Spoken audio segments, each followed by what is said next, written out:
today, and then on Monday is the psychoactive drugs part 1 and 2 is a combo class. At the end of class, we're gonna kind of talk about what we can, or what you guys want out of our Wednesday class, because we don't have lab anymore, but I'd be happy to come into class if you guys want to make it a review session on that Wednesday, or there's a couple of different options, and we can talk about that at the end, okay? So don't forget today or tonight you have your chapter 14 assignment that's due. And that's due at 11:55 p.m. on my Wartburg, okay? For chapter 16, which is the endocrine system, that'll be due on Monday.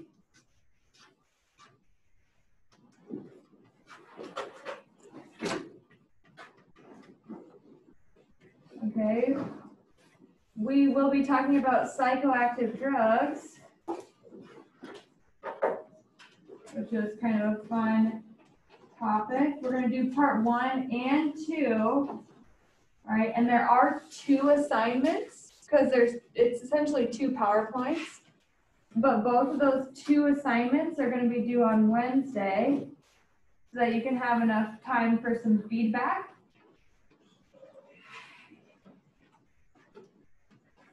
Okay, and then on Wednesday, we'll talk about it. Then Friday, a week from today, is your online final. Okay. Similar setups to previous exams that we've taken in this class. Any questions so far? Okay.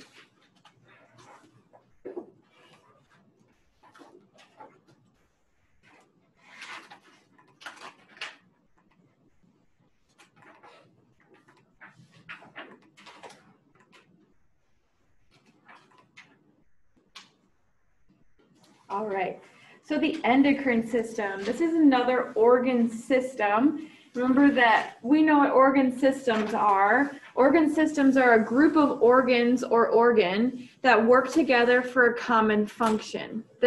Organs are then made up of tissues, so different types of tissues can make up organs, and organ systems work together. So the endocrine system is an organ system. And this system, we're going to talk about the function. We've talked a little bit about hormones this week, especially in lab with neurotransmitters. And some of those hormones may be steroid or peptide hormones. We've seen those words a little bit before too when we were talking about macromolecules. We're going to name the major glands of the endocrine system. So if you've ever heard of different glands, so like your thyroid gland, your pituitary gland, all of those are a part of the endocrine system. We're going to talk about hypothyroidism and hyperthyroidism and what the treatments are. And noticing in those words, the first part of the word is what makes it different. So it's hard to see when I'm wearing a mask, but hypo and hyper, the difference there. And then what is diabetes and what are the treatments of that? So our endocrine system is composed of glands. You've probably heard of somebody talk about their thyroid gland, their pituitary gland. These are different glands that secrete hormones, and these hormones then enter our bloodstream and move throughout the body. These hormones are really important for regulating pathways such as your metabolism and your growth, development, reproduction, okay? You've maybe heard of people talking about, oh, somebody's, I don't know, for example, pregnant, and they're like, oh, I'm so hormonal. Okay, well, what does that mean? Okay, it just means that certain hormones are being released from the glands, entering the bloodstream, which may affect the mood of the person. That's quote unquote hormonal, but you don't have to be pregnant to be hormonal. You can be angry at someone. That can be a hormone, a chemical reaction.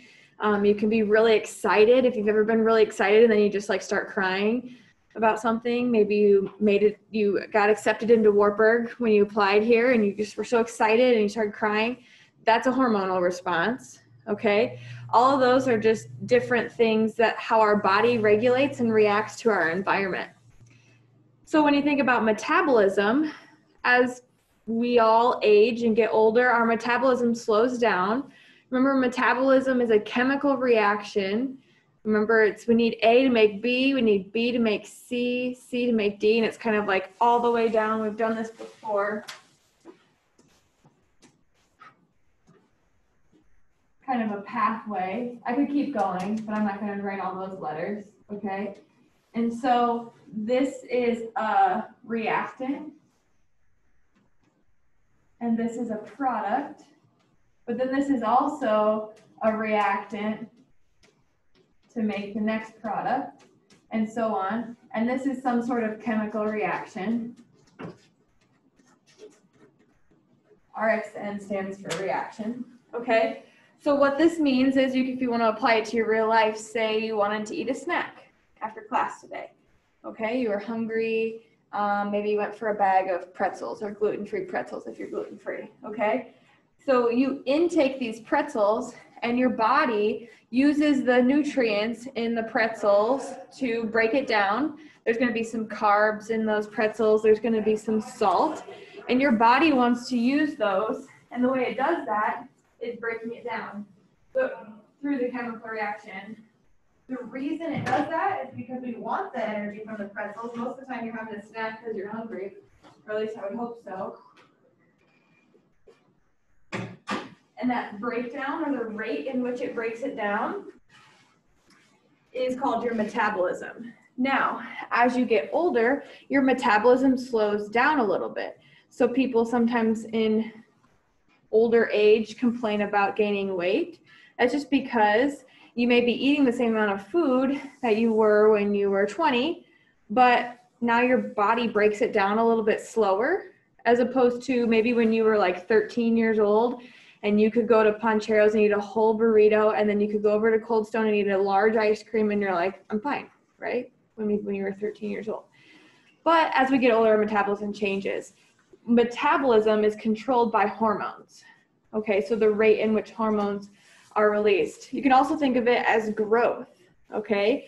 All of us have grown since we were infants, and also most of our, I say as a population of humans, sex organs have grown since puberty.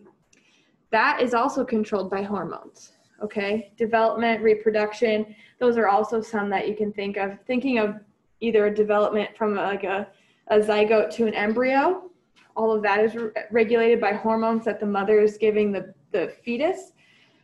And then obviously reproduction, when two people want to mate and reproduce, think about all the hormones that are involved in that. Okay, so when I say hormones, this is kind of what it looks like when it enters the bloodstream. So you have these little, they're kind of like gray square puzzle piece looking things down here.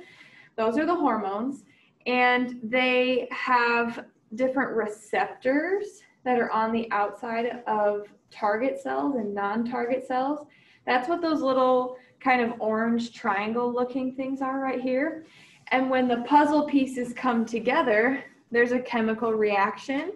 That chemical reaction is kind of like a trickle down effect, or like a snowball effect, excuse me, that could do a couple of different things. Maybe it increases your heart rate. Maybe it makes you feel hungry. All those different things. A lot of feelings come from hormones, okay? And these hormones then go through the capillaries, which we know where the capillaries are. That's where gas exchange is happening. Remember, we have a heart, and then you have, you know, this process of how the blood leaves through the heart and goes out of the heart and all that. And it goes through the arteries and the veins. And then kind of down here, we've got these thinner web-like structures called capillaries. And you have arterioles and venules. Okay, and in here, the hormones are getting added into the capillaries, which get into our bloodstream. Okay, the capillaries kind of have these, it's kind of like these spaces. So it's all attached, but these are kind of like, I don't really know how to describe it in the correct words here, but it kind of is like a space between where things can kind of squeeze in and out of. It's still structural and supportive. It's not like you leak blood out of your capillaries, but it's kind of like this passive outer layer of your capillaries that allows for the hormones and the gas exchange to still kind of filter through. It's kind of like a filter, like a coffee filter. Whereas like, yeah, the water can get through your coffee filter, but if you, make a pot of coffee, there's still a heap of coffee in the top there. So it's kind of like a filter system. So what are hormones? Hormones are these chemical signals that promote communication between cells. So it's kind of like sending a text message between the two cells. That's kind of what a hormone is doing. And when it binds to that receptor or that little orange kind of thing that was on the outside of the cell, it brings about a certain effect. And you can have different types of hormones, like a steroid hormone or a peptide hormone.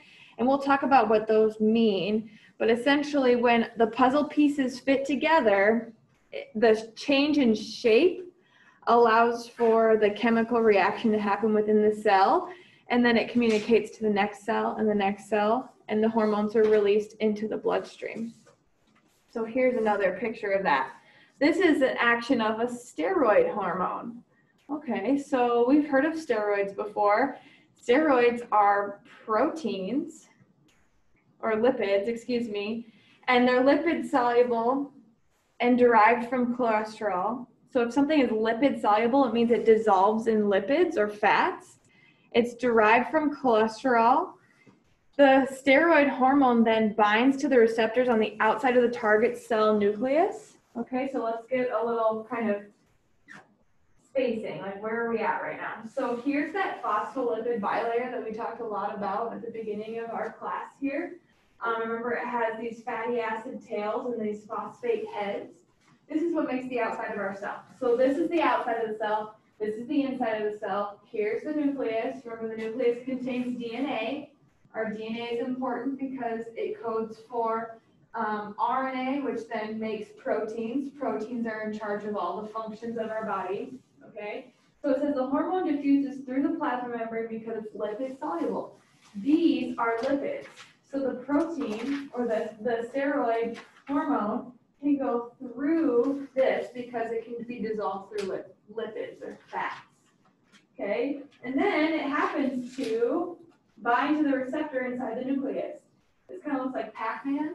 It'd be like if Pac-Man ate a little circle ball. Okay? And what that does, it is a complex, the hormone receptor complex, or essentially like them binded together, is called a complex, activates the gene and synthesizes of a specific mRNA molecule as follows. So it codes something different than if we didn't have this hormone here. Okay, so let's think about that. So the change in the shape, because this is now a complex, this DNA codes for a different mRNA, which is a messenger RNA, which then you can think then eventually codes for a different ribosome, which then codes for a different protein, just because this hormone was released. And that's how it can affect our mood, because it's just changing different. But this is not just happening in one cell, this is happening in a lot of cells. And this effect of the DNA activity resulting in protein synthesis. So a protein was created, and it can affect a lot of the different functions. Functions like heart rate, functions like muscle contractions, things like that. So we have a steroid hormone, and we also have a peptide hormone. These are two different types of hormones, and the specifics of a steroid hormone is that they were lipid soluble. It went through the phospholipid bilayer, and then it bound to a receptor in the nucleus, in the control center of the cell. This peptide hormone, it's not able to go through that phospholipid bilayer, so it binds to the receptors in the target cell that are in the plasma membrane. So it's kind of binding to this jelly bean looking thing that's in there. This happens to be a protein receptor, okay? And this receptor activates a second messenger to activate the required enzymes. So it's kind of like when Paul Revere was riding through the streets of Boston saying the British are coming. I mean, Paul Revere didn't really do anything. He just kind of figured it out and he's kind of relaying the message. That's kind of what's going on here, okay? So we have this peptide hormone that only specifically binds to a certain protein receptor. So the hormone binds to a receptor in the plasma membrane. So it's kind of like on the gates, on the outside of a gated community of some sort here.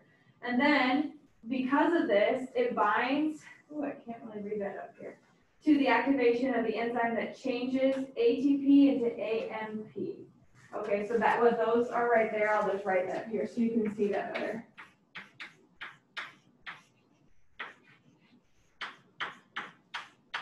Okay, so because we bound this hormone receptor to the little protein receptor here, it changes ATP to AMP. ATP, we've seen this before in the Krebs cycle, is how we get energy. So that's why I like to make it look kind of like a firework.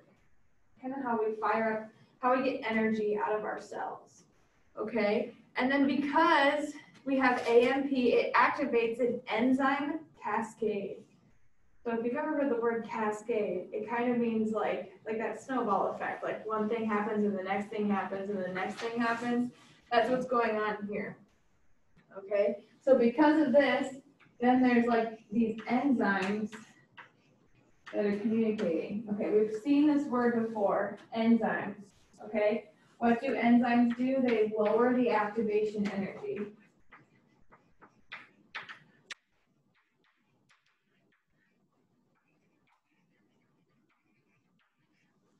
But what does that mean? What is activation energy? You're probably thinking of this graph. And if we have a chemical reaction, and it takes that much energy to complete, if I were to add an enzyme,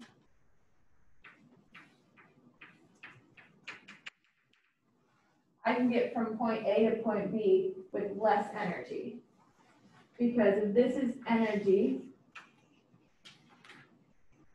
and this is over time, and I'm trying to get from point A to point B, it's a lot easier if I only have to use this amount of energy instead of this amount of energy. That's what an enzyme does. Okay, so an enzyme helps with chemical reactions.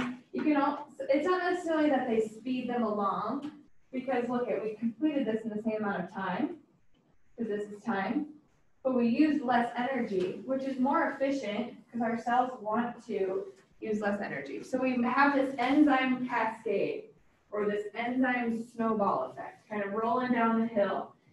And then many molecules of glycogen are broken down to glucose and then brought into the bloodstream. So this glucose leaves the cell and goes to the bloodstream. Because of this, we have some glucose that is added to the blood. And this blood, or essentially the glucose in the blood, raises the amount of sugar that's in our blood. So this is a peptide hormone, and it activates enzymes using energy to put glucose in our blood. I'm going to say that one more time. This is a peptide hormone. It doesn't go through the plasma membrane, it just stays on the outside. Okay, but when it does bind to the specific spot on the outside of the fence, it uses some energy to tell some enzymes to make some glucose to go to our bloodstream. Glucose is sugar, okay?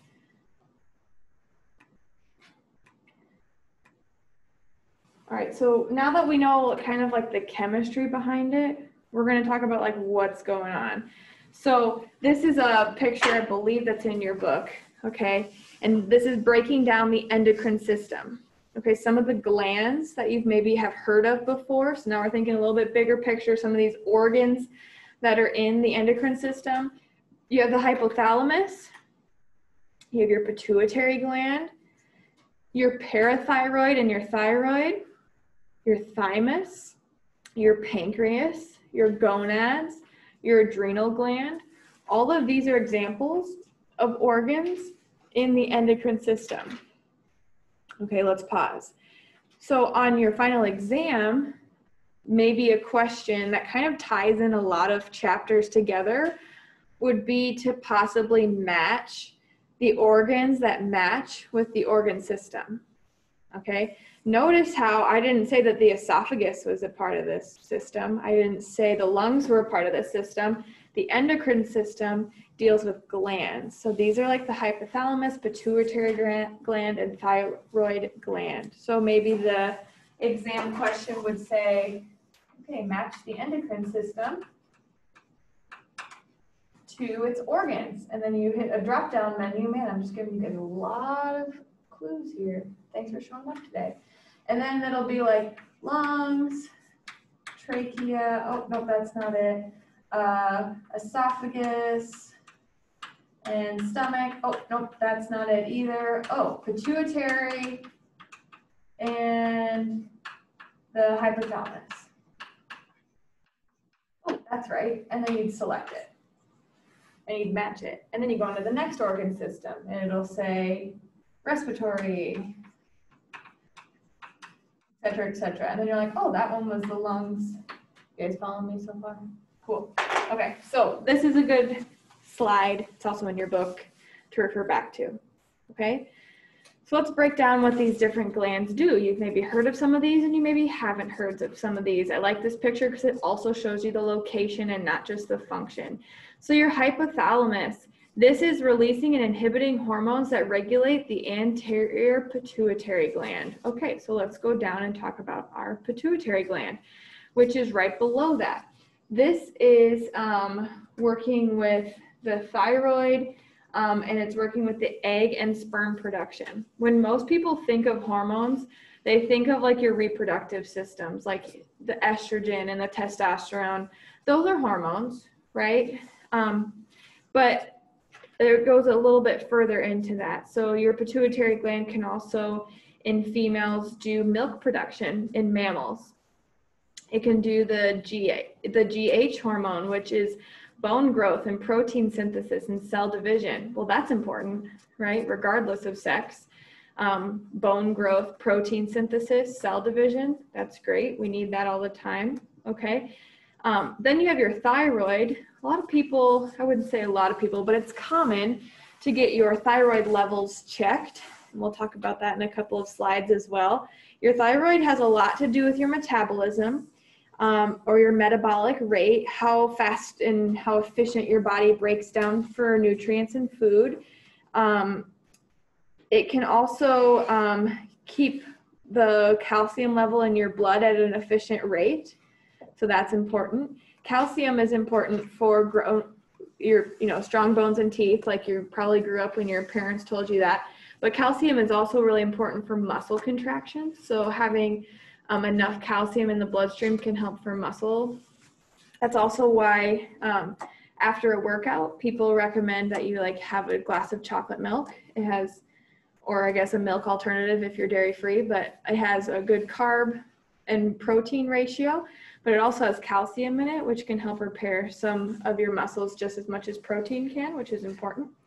Adrenal gland, which is kind of down here by the kidneys. Okay, so these little lima bean looking things right here, those are the kidneys. This is your pancreas. Your pancreas is actually somewhat attached to your stomach, which is good. Your pancreas lowers blood glucose levels and the formation of glycogen, which is really great for people like me who have a sweet tooth, because my body can only intake so much sugar, but my pancreas says, hey, I'm gonna produce some insulin and it'll help you break down that sugar so that your body can use it. And also if you have too much, like I'll make more insulin. If you don't have enough sugar, I'll make less insulin, all of these things. Some people's bodies don't do that. Some people have diabetes, which is like either being insulin deficient or that their body doesn't recognize insulin. That's your pancreas, okay? Your adrenal glands are close to your pancreas, but they're right on top of your kidneys. And these are important also for your sex hormones, to the reproductive organs and the sex characteristics. It can also help with reabsorption of sodium and excretion of potassium. It can also raise your blood glucose level and stimulate breakdown of protein, which is good, right? You have a high protein meal and you'd like it to, you know, the nutrients to be put into your body. Your adrenal gland is going to help break down that protein in your bloodstream and in your stomach so that you guys can use that nutrient that you gave your body. Then you have your thymus, which is located near the heart, and this is production and maturation of T lymphocytes. What T lymphocytes are they help fight infections. So anything as little as a cold to a bacterial infection to a viral infection. Foreign substance in your body that is not good for your health, lymphocytes are going to help do that. And then you have your gonads. These are like located near the testes or the ovaries. And these help with the male sex characteristics and female sex characteristics. And these are the ones that release like estrogen, progesterone, and testosterone. Do males, biological males, have estrogen in their bodies? No. Do biological females that have ovaries have testosterone in their bodies? Yeah. Yes. Yep. So that's kind of a fun fact to know that while some hormones are sex specific, some are located in both. Okay. So here are the major glands of the endocrine system listed 1 through 10 for you. We just kind of went through those. As you can see, the pancreas and the thyroid gland are circled here. That's because we go into more detail about these two, because in other class sessions, such as like the reproductive system, we went through testes and ovaries a little bit. And also there's some common disorders of the thyroid and the pancreas that we're going to talk about a little bit more in depth. Specifically, your thyroid gland. This is the large gland, like I said, located behind or below the larynx. Okay, let's break that down a little bit more. Remember when we did the respiratory system and we talked about the larynx? All right, this is like your voice box. There's a good picture here on this next slide. I will go back. So here is your thyroid cartilage. This is your thyroid gland. Here's your trachea. All right, it has those strong windpipe striations that we looked at. Remember when we dissected the rat, you were able to see some of those striations. This is your hyoid bone, which is really hard to say with a mask on, but it's H-Y, so hyoid bone up here. And then right behind here is your epiglottis, kind of that gatekeeper over that voice box, remember? So when you go to swallow a drink of water or some food, the epiglottis goes like this. Oop, don't go down the trachea, go down my esophagus instead. Okay, so now we know where we're at, right? We're up in here, kind of in the throat area. That's where that thyroid gland is, okay? It's a pretty large gland. If you've ever also been sick and said, oh, my lymph nodes are really swollen, they're up here next to your lymph nodes as well. It's kind of in this neck area. Iodine is needed in the diet to allow the thyroid gland to produce its hormones, okay? So iodine is important. Now, it's not saying to go drink a bottle of iodine. That's not what we're talking about here. If you've ever seen iodine before on the skin, sometimes people do that before they donate plasma or blood to clean a surface. Iodine can be found in things such as like spinach and red meats. The thyroid hormone, then TH. So you'll see also, as a side note, that some of the some of the hormones are abbreviated by some letters. So if that ever comes up, a couple of letters, they're considered hormones. The thyroid hormone regulates metabolism, and calcitonin lowers the blood calcium levels by stimulating and depositing calcium into the bones. Okay, so we don't want too much calcium in our bloodstream. We want a good amount, and the rest is then deposited into our bones for growth and development, with also helping with protein synthesis in our red bone marrow. So the thyroid gland, if somebody is having some metabolism issues, weight gain that's unexplained, like you're eating a healthy diet and exercising frequently, and you're like, man, I feel overweight, not underweight, not good weight, like an overweight that's unhealthy. Some people go get their thyroid levels checked or their thyroid hormones checked, because if you don't have a good enough TH hormone, you're not going to be able to regulate your metabolism as well. You're not going to be able to break down foods as well. So that's something people sometimes get checked. And then if you do get that checked, what some people may have is hypothyroidism or hyperthyroidism, which are those words right there. So one of them being hypothyroidism, this is low levels of thyroid hormones. So like I said, weight gain before, that was one of the biggest kind of more common ones that people kind of get shocked about. Lethargic, if you're really tired, loss of hair, like if hair is kind of falling out abnormal, and then cold intolerance, so you're just really cold all the time. The treatment to this, TX stands for treatment, is to either have a thyroid replacement hormone or a synthetic thyroid. So they may, this is like a hormone treatment. So they inject hormones into the body, whether that's orally or invasive, to hopefully kind of regulate those low levels of thyroidism. You can also have hyperthyroid. Remember the first four or five letters here, what makes the difference? This is when there's excessive thyroid hormones. This is too many. This is an autoimmune disease. If you have hyperthyroidism, you have an enlargement of the thyroid gland. So that gland in your body is actually bigger than what it should be. A protrusion of the eyes. So you can see this right eye here, how it kind of is coming out of the eye socket a little bit. That's called a protrusion. You can have hyperactivity or insomnia. So kind of being a little jittery, a little anxious, not being able to sleep. Sometimes what this treatment kind of calls for is radioactive iodine. So when something is radioactive, it's not a neutral substance. So it goes, it has some sort of charge to it. And then you have also antithyroid agent called Tapazole, which can be administered as well. So we just talked about the thyroid, which is a gland in your neck. The pancreas, remember, is located kind of behind the stomach.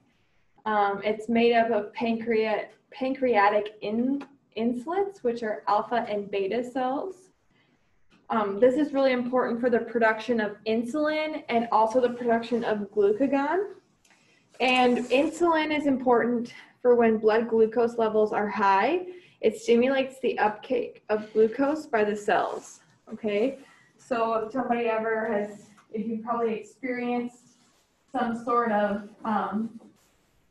person who has diabetes, there's different types of diabetes. There's also different reasons behind it. But essentially, if we have like a graph here, I think of this graph, and you go and have a candy bar, somebody who doesn't have diabetes, okay? Maybe you were sitting at here. So this is going to be your blood sugar levels.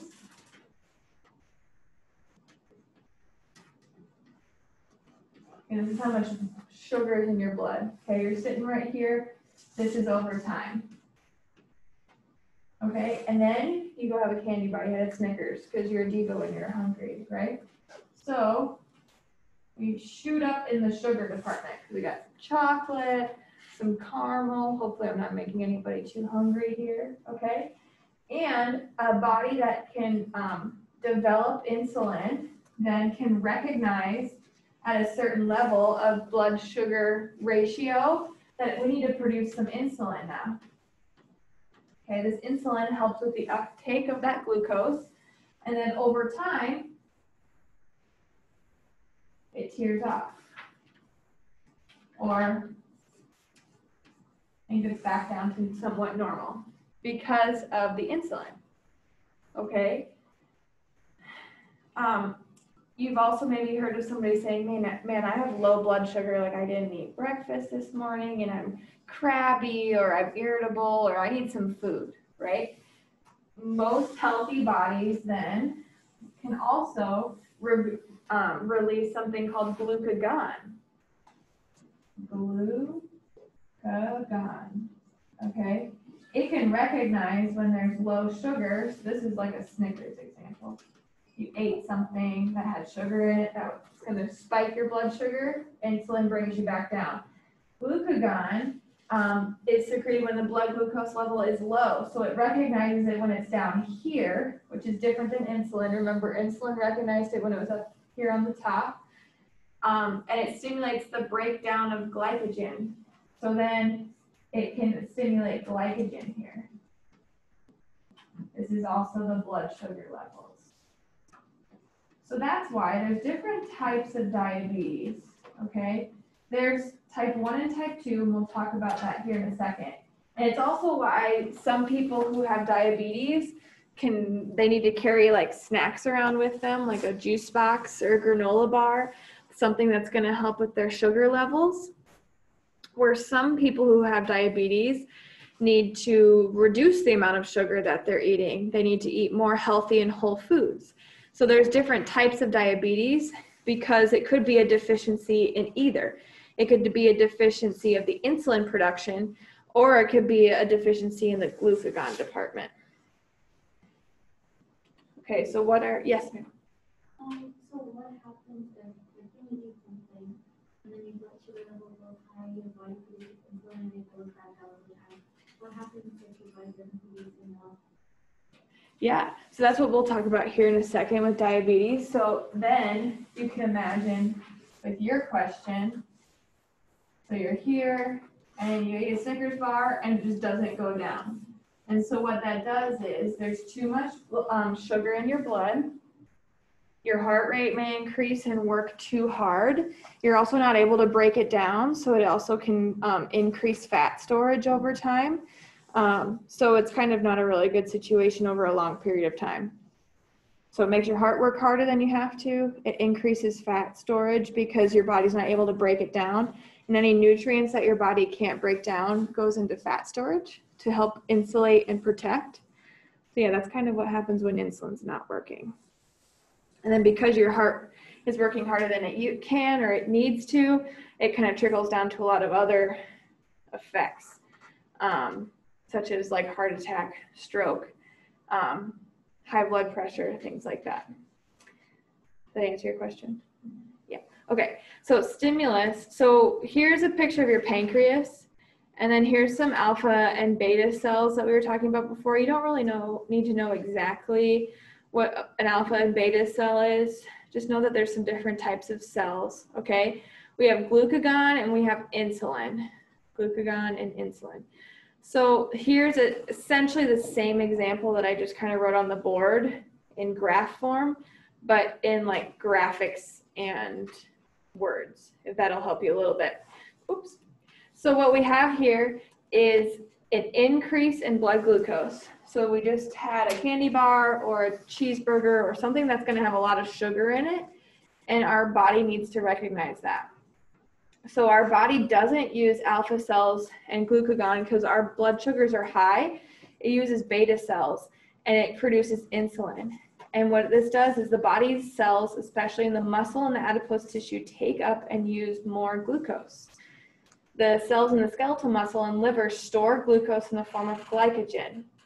And then the response is then a decrease in the blood glucose. So it's kind of like this never-ending cycle. Every time somebody who doesn't have diabetes eats food, you eat food and your sugar levels raise, and then you produce insulin and it brings it back down.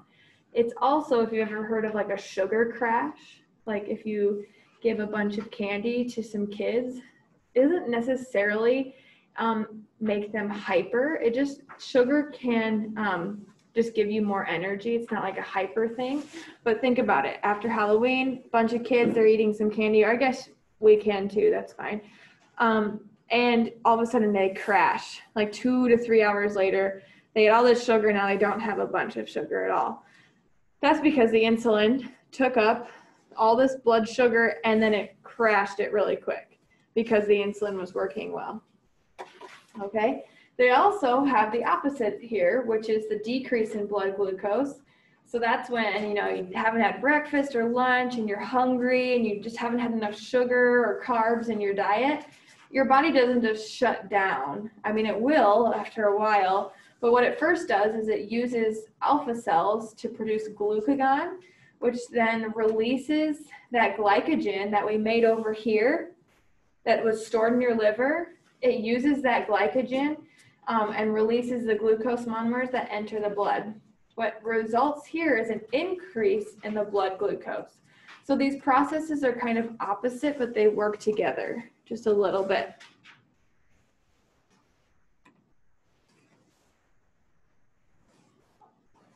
Okay, so we can walk through this together.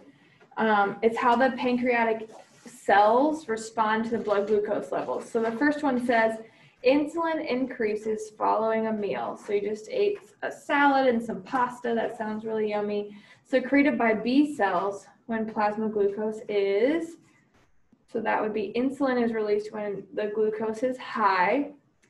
This stimulates uptake of glucose by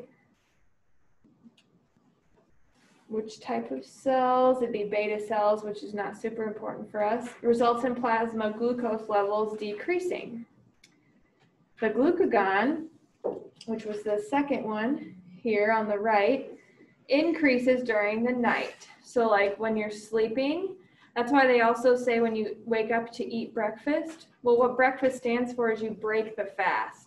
So fasting, you essentially fast for the 6 to 8, hopefully closer to 8 or 9 hours that you guys get to sleep at night. That's essentially your body fasting because you are not eating food while you're sleeping. So overnight, when your blood glucose levels drop because you're not eating food, glucagon is released because yes, your body is still going through processes and bodily functions while you're sleeping, like breathing and pumping blood throughout your body, that it still needs energy for. So that's secreted by the alpha cells when the plasma glucose is low, which is the opposite of insulin, stimulates the breakdown of glycogen, Glyon, glycogen, I think I missed a C there, and causes plasma levels to increase. Does anybody need me to repeat any of the bullet points?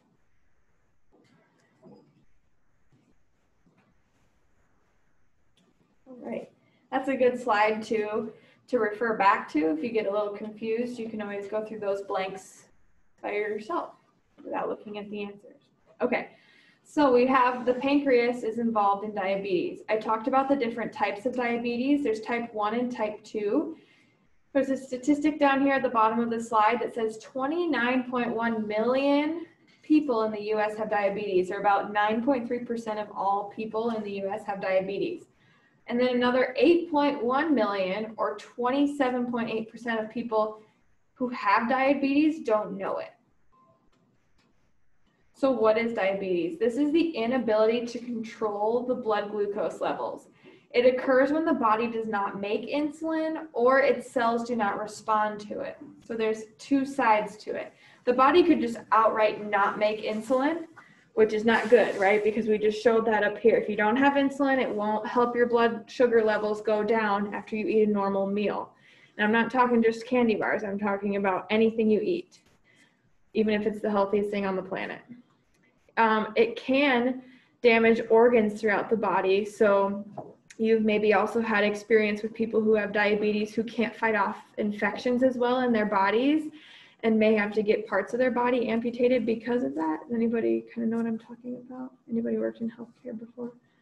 Maybe, yeah, you kind of know what I'm talking about. Wasn't my physical grandma, but my cousin's grandma, who we were close with, had diabetes before she passed and had to get a leg amputated because she had an infection in her leg, and that the infection would have spread throughout her body because your organs and things like that, think like lymph nodes, infection, things like that, that a healthy body can fight off, wasn't able to be fought off. So it's better to just kind of get rid of that section of the body. So some general symptoms of diabetes is frequent urination because your body can't break down sugar. So it's trying to release the amount of sugar that's in the body. And so it does that trying through the urinary system. And also they recommend drinking lots of water. So that can also kind of tail into the frequent urination. unusual hunger and or thirst, like if you just ate a really big meal and you're still hungry, or you just had 34 ounces of water and you're still thirsty. It's just kind of unusual. Unexplained change in weight. That was the other one. So that's kind of like one of the symptoms, but also one of the determining factors of someone who may have diabetes. So because you aren't producing insulin or your body's not recognizing insulin, you're not able to break down the sugar in your bloodstream. So the sugar that's not used, like I was talking with Melissa's question in the back, is that then your body doesn't break down that nutrient, so it turns it into fat storage.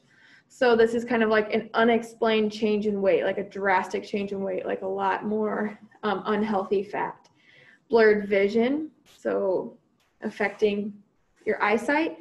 Sores that heal slowly or not at all, like I was talking about. So most of us get a paper cut and we blink a couple of eyes because it hurts, but you're like, oh, I'm fine, it's just a paper cut. Well, somebody who gets, stubs their toe or, runs into the door and accidentally cuts their arm or something and they get a sore, it is either healing really slow or doesn't heal at all. That's a sign of somebody who has diabetes or a symptom.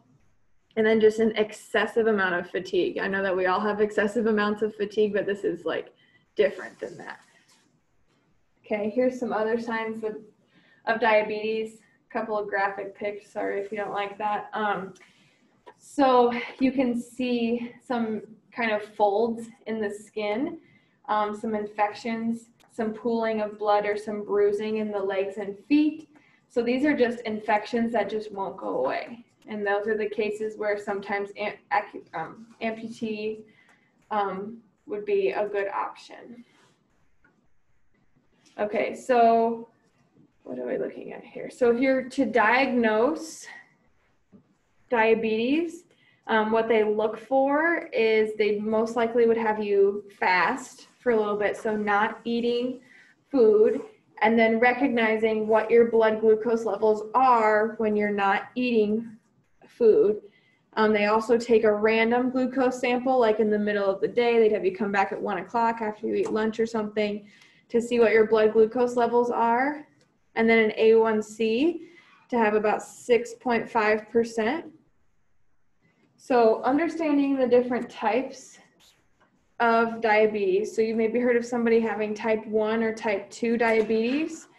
Type 1 is usually early onset. So this is happening in pediatric care or children. This is sometimes a genetic inheritance or genetic disease. It doesn't mean that the person made any lifestyle choices that led to this.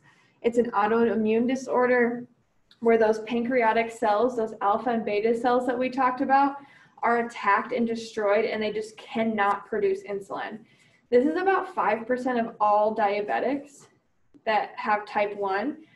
So if you ever usually see like a child or a teenager that has diabetes, most likely it's type 1, and they need insulin injections. So you may see somebody with like a monitor, or they have to prick their finger. I know that there's a lot of cool technology out there now that like sometimes they have that little kind of patch on their stomach that attaches to like a mini monitor or computer, so they don't physically have to prick their finger every single time, which is really cool.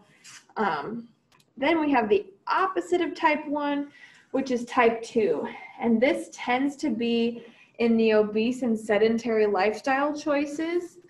This is kind of, like I said, where lifestyle choices were made that kind of led to these unfortunate events of having type 2. These were kind of not the ones that were genetically autoimmune disorder passed down.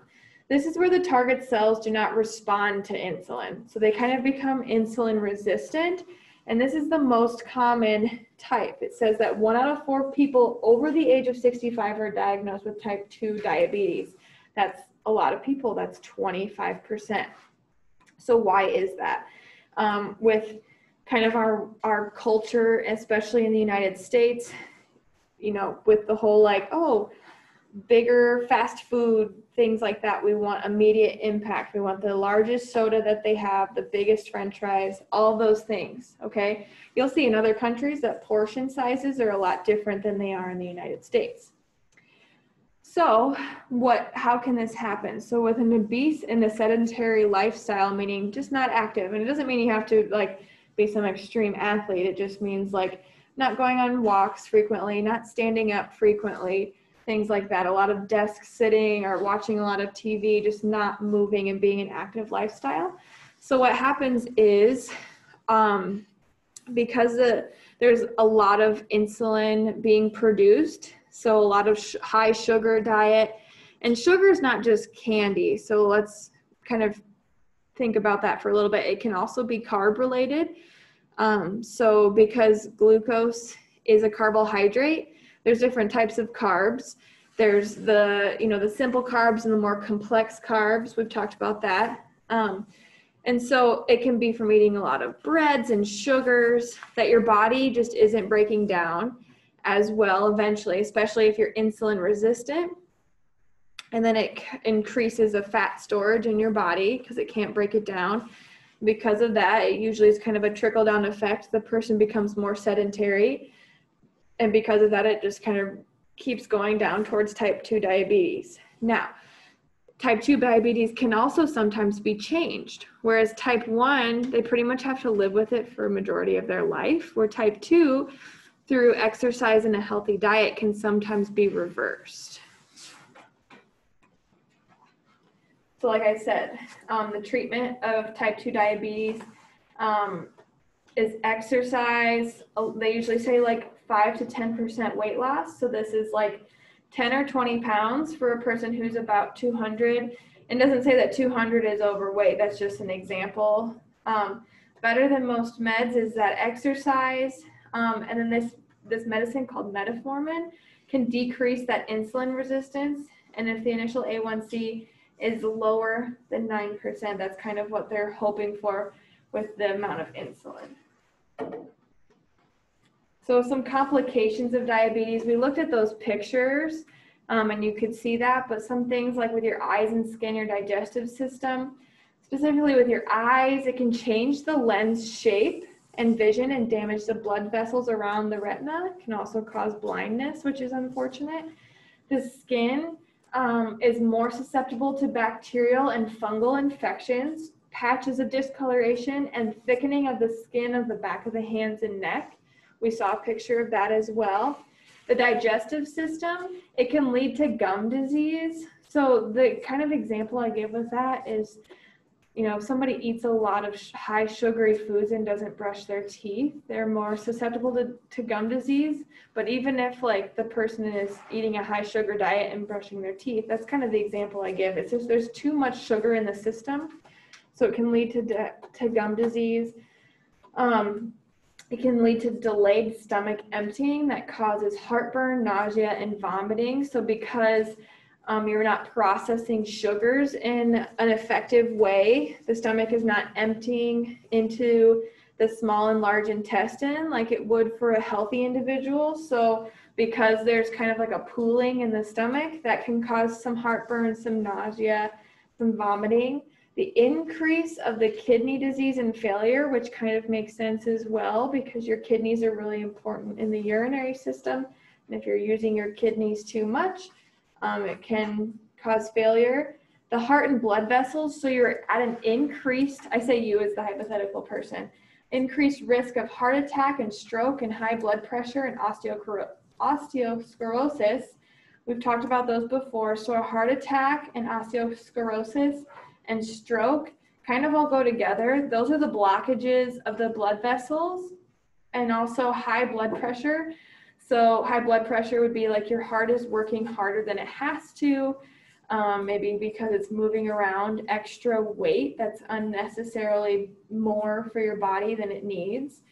And because of the high blood pressure, your heart's working harder, and your heart's working harder so that, it may cause either ruptures or blockages in the blood vessels. Your hands and feet can have impaired sensations of pain, formation of calluses or like hard skin on the, you can have foot ulcers. It's a possible amputation of a foot or a leg because of a necrotic tissue that formed owing to poor circulation. So some people also wear those tighter kind of tights or socks around their calves or their ankles that helps with circulation as well.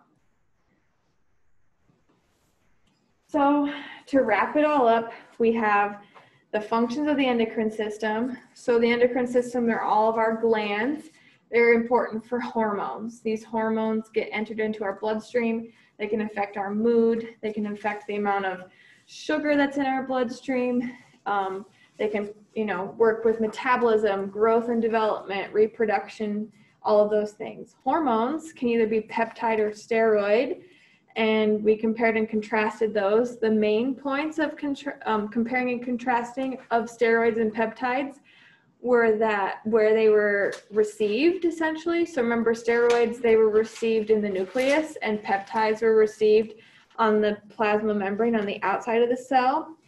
We named the major glands of the endocrine system. So your pituitary, your thymus, your thyroid, your pancreas, all in that list of 1 to 10 and that picture. And then we talked about hypo and hyperthyroidism, which is either not enough or too many thyroid hormones. And we talked about those treatments. And then we talked about type 1 and type 2 diabetes, whether that means that it's through life choices or it was onset at an early age. It's whether or not our body can recognize the insulin or whether or not it produces insulin. And we also talked about, how type 1 is kind of like an indefinite. It happens to it's onset in early age, and where type 2 is most likely diagnosed in the older population and can be because of lifestyle choices. Are there any questions about the endocrine system?